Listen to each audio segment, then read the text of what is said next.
Hey folks, my name is Adam and I like to make tiny nerdy things. And there I was just casually browsing the internet when I saw this guy. Just your everyday run-of-the-mill snake with his pet bug. Except spoiler, that's not actually a bug.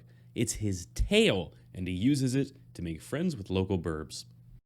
And like any totally sane person, I thought to myself, I should make a snake that hunts people. Of course, first things first, we need a snake.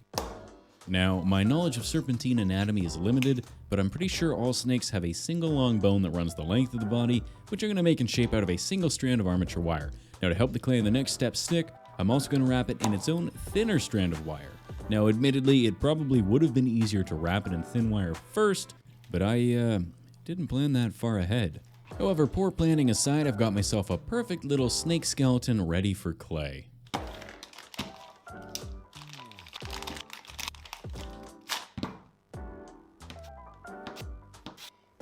I'll roll this clay into an extra long, extra snaky wormy dealy, which then gets stuck onto the skeleton bone. I'm also going to try my damnedest to make sure that I'm not trapping any air between the layers of the clay and the wire, since trapped air leads to escaping air, which in turn makes my snake look a little less scary and a little more gassy.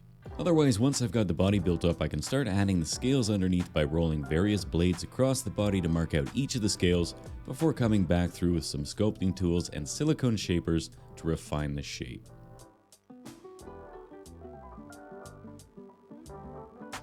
Same with all snakes, his neck is going to start as a thick-tipped shovel that gets stuck onto the neck nub and blended together with the body. Then I can cut a line down the middle to separate the jaws, bulk out the neck nub connection joint, and hollow out the mouth.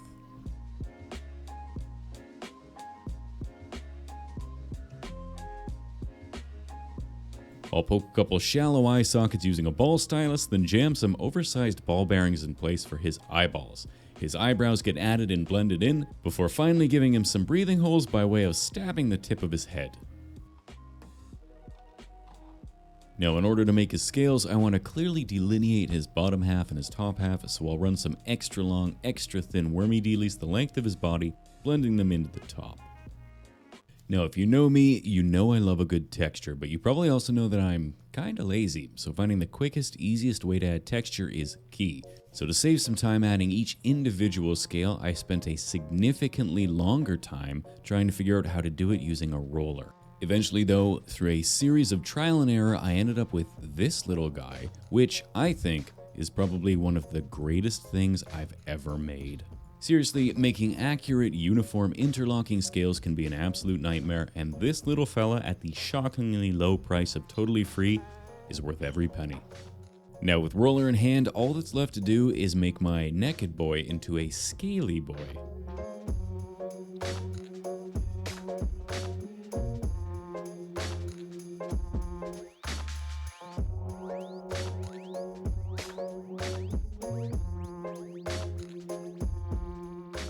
Finally, with the body details done, I'll add a few larger strategic surface scales around his jaws before moving on to his hand. Now that clever little fella at the start of the video uses his tail as a lure to catch unexpected prey, and while that's admittedly pretty dope, I wanted to go even creepier. So instead of using his tail, our little manhunter is going to have a hand that's also his tongue. To that end, I've stuck a little ball of clay to the end of a teeny tiny length of wire, flattened it, cut it to size, rolled out some fingers, attached a thumb, and then added some padding, knuckles, and details. Finally, a little isopropyl alcohol will smooth the entire surface, and I can attach it to my snake's mouth. I'll give the tongue a bit of a curve so it's not quite so rigid and straight, then it's just a case of covering up any of the exposed wire, giving the tongue a bit more of a tongue-like shape, then getting to work on building out the mouth so it's as snake accurate as I can get it. Otherwise, once that mouth is finished, that's kind of it for our handsy snake, which means it's prime time.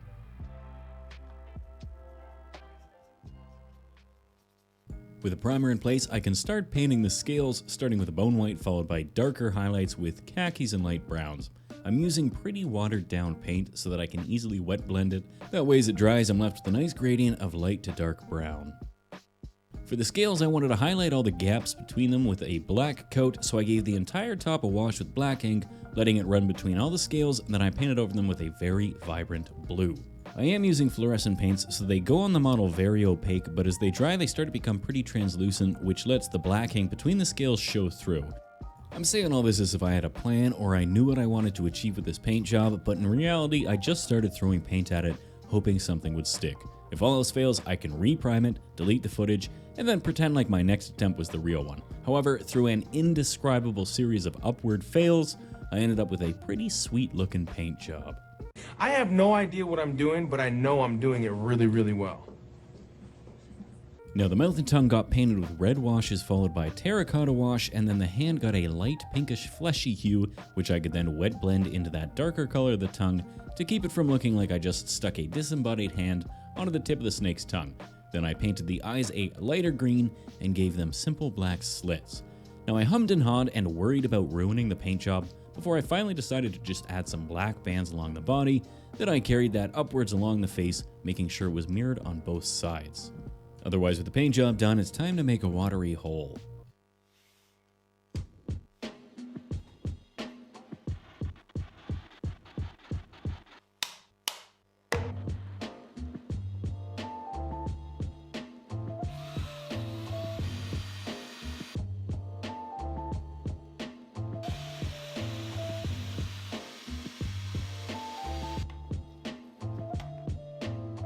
Now, I know what you're thinking. That's some pretty bubbly looking resin there, Adam. You got any plans for that?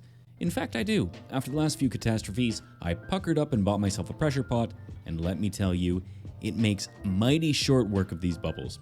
So a simple 72 hours of curing later, and I'm left with this. Which isn't really what I was going for. I'm not really sure what happened. I tested for water tightness before I put it in the pressure pot, and there were no leaks, so I was feeling pretty good about things. However, being a little impatient, I thought I'd crack open the pot and see just how well it had pressurized the bubbles. Upon opening the pot, though, I had a brief moment of frustration and said to myself, well gosh, this isn't what I was hoping for. Darn, I guess it must have leaked. I'm not wholly sure where it went wrong, but when I opened it up, it seemed to have seeped out of the frame and was starting to cure inside my pot. Now I had a moment to decide, and I chose to sacrifice the snake and save the pressure pot. That being said, look at how clear that resin is, despite all those bubbles. So all in all, I'd say it was a success. Fortunately though, I happen to have another snake.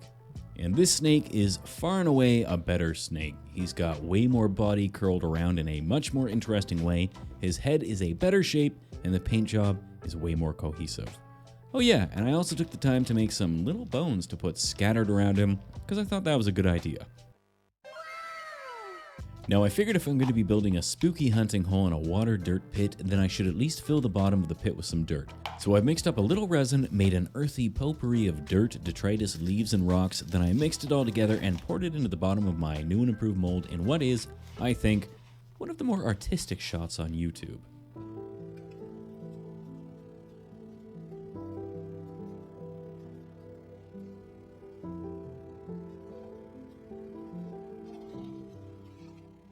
Now to keep my snake from sinking to the bottom of the pit, I've given him some little stilts so he's just sitting in the top layer.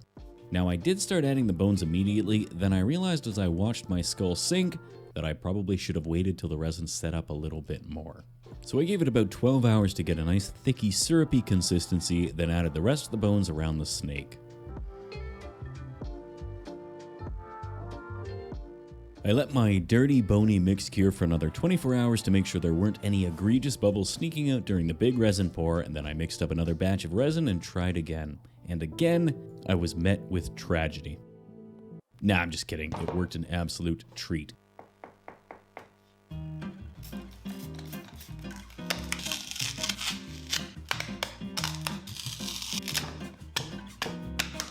If anything, it was almost too clear, but you won't hear me complain about that. Well, I mean, I just did, but you won't hear it again. Anyways, it's time for me to make a dirty hole, which means I need a block of foam. With my block professionally sized for my resin pillar, I'll mark out where I want the hole to be, then score it with my knife and carefully pop the center out.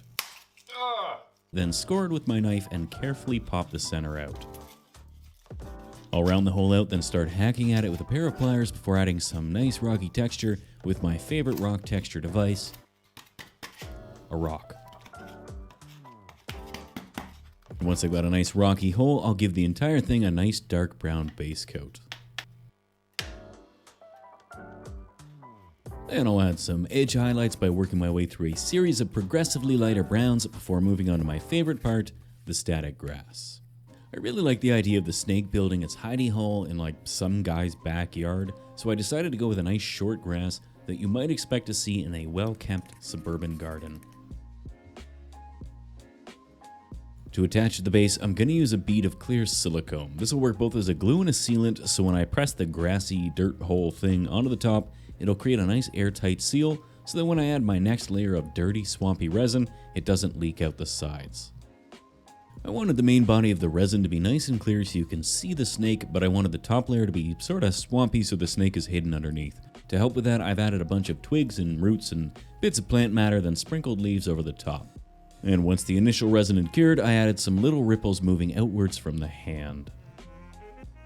Finally, to spruce it all up and make it look a little more natural, I added some little pebbles to the grass, then sprinkled a little foam flocking around the edges, followed by a dusting of little leaves. A quick spritz with isopropyl alcohol followed by some thinned out Mod Podge will hold it all in place. Then that's it finished and we're onto the Glamour Shots.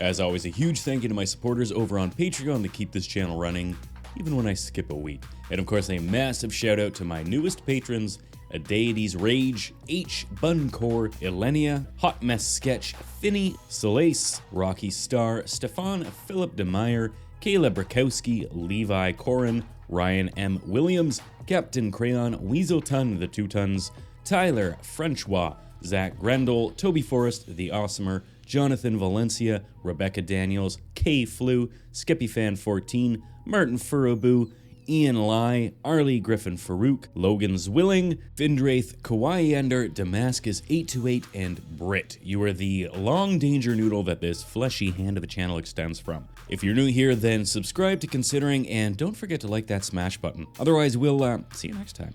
Cheers.